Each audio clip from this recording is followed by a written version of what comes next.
I don't think people understand how much Jujutsu Kaisen is carrying Shonen Jump right now. Every chapter is a 10 out of 10. Like, this is my favorite chapter, again, from last week. And I mean, this chapter was beautiful. Before we start, we finally get some more information about Hakari's domain. And we get to learn some important things. The first thing I want to talk about is the fact that we now know his activation is quicker than that of even Mahito. And Mahito having one of the quickest activations we've seen in terms of even developing his domain. I think this was very good to see, and it gives us more information to do with his domain. Furthermore, and please, if I have misunderstood this, let me know, but my understanding is if he gets 3 odd numbers, probability of him getting the jackpot increases to 75%, compared to if he has even numbers, it stays the same. It can have that pseudo roll that he's shown in the middle of the chapter. So I think that is more of the understanding, and in my opinion, right now there's no consequences. I think there's still going to be some consequences, because at this moment of time, his domain expansion seems way too broken. But this fight was beautiful. Hajime, this is the reason why I don't want either of these two to lose, because Hajime and Hakari are both interesting characters, and even the way Hajime responded to the fact that he got his domain expansion again with "I'm still going to defeat an immortal," I thought that quote was raw as shit, and it's just speaking volumes of how great this chapter was. I will start from the beginning, and we see Hajime have a little bit more of a comeback during the period that Hakari's domain was down. You see him constantly exchange blows, and I think he had the upper hand against Hakari in that brief period. Similarly, I think Hakari's durability is extremely underrated. Even during the conflict before his domain activated, he was still managing to counteract some hits and be able to guard somewhat well. I do believe Hajime was overpowering him through that period, and it speaks volumes to the fact that when he keeps screaming his own OST, I think I need somebody to make an OST of Hakari's domain as soon as possible, because the love tracks and love songs he's playing while fighting is 10 out of 10. But now we go back to obviously some of his domain expansion, and I think the pseudo spin was an interesting thing, which I think may correlate to more of the weaknesses with his domain expansion. It seemed as if he was more in a tight spot, so he had to do something which had a higher risk, and it led to an obviously good outcome for him with him hitting his jackpot again. But I think this will be some of the things that could be explained and touched upon in the coming chapters as a weakness to his domain expansion. But coming to the fight, I think the fight is amazing. This is one of my favorite fights. And listen, it's not in a situation when one man is overpowering the other like before. I think there's constant parts where someone takes the lead. In terms of last chapter, Hakari was seen to be overpowering Hajime. And then Hajime had his little spell of comeback, and then now it's gone back to a Hakari versus Hajime fight. And listen, Hajime's quote, what he said was beautiful, and I think it speaks volumes to how great this fight is going to be and how great the chapter was.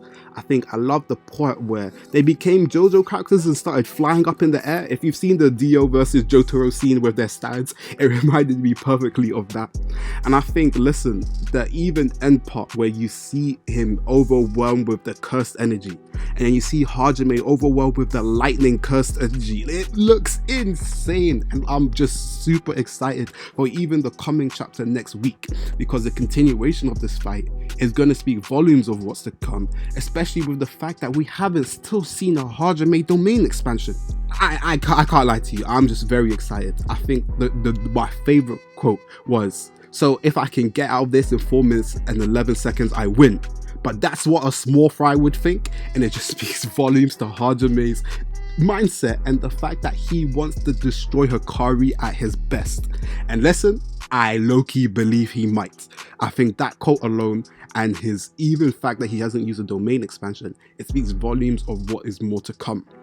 And now we get to the conclusion of the chapter, and we get to see old Hajime and Kenjaku back in the past. I think the most important thing that we learned was the fact that Kenjaku said there was no Jujutsu sorcerer close to Sukuna. And I think the choice of words was extremely important, because they said that it's indisputable that he was the strongest. So this speaks volume opinion Hajame's psyche is that he wants to fight the strongest Jujutsu sorcerer, and it might have an indication of how strong Hajime is. The fact that they regretted the fact that they couldn't fight this person, and now they're being given this opportunity to fight Sukuna, I think it just sets up nicely for an eventual Sukuna and Hajime clash. I do hope this is not at the detriment of Hikari, because Hikari is coming to be one of my favorite characters, and I do hope that we get a kind of way where they end up in a stalemate, like I kind of said in my previous video. But going back to Kenjaku's now choice and placement in the story is extremely important, because he is known to be collaboration with so many of these elite old Jujutsu sorcerers, as well as the mastermind of this whole entire arc. I think we're in a situation where there's so much stuff to happen and so much good indications of things to come. I think Geiji is in his bag right now, and the carding games is heating up even more, and honestly it has the potential to even rival Shibuya in my opinion. I think the way the setup of this arc is going, and every chapter we get so much more information and things that build up to the overall story, and I think this is perfect. Now coming towards conclusions, I think we will go to the next chapter with some explanation and I guess revealing of Hajame's curse techniques. It just doesn't make sense, and based on how the fight kind of concluded, I believe we're going to be in a situation where Hajime is going to release a deadly technique that could be influenced by what he spoke with Kenjaku. And I think that will lead to potentially Hikari being in some danger, but regardless of that, I think this chapter was a 10 out of 10. If I'm lying, 11 out of 10. I think this was my favorite chapter in a very long time, and we got some important things that will be important to the upcoming story. But obviously, what do you guys think? Obviously, like, comment, share, subscribe, and Geiji continue to keep writing peak fiction.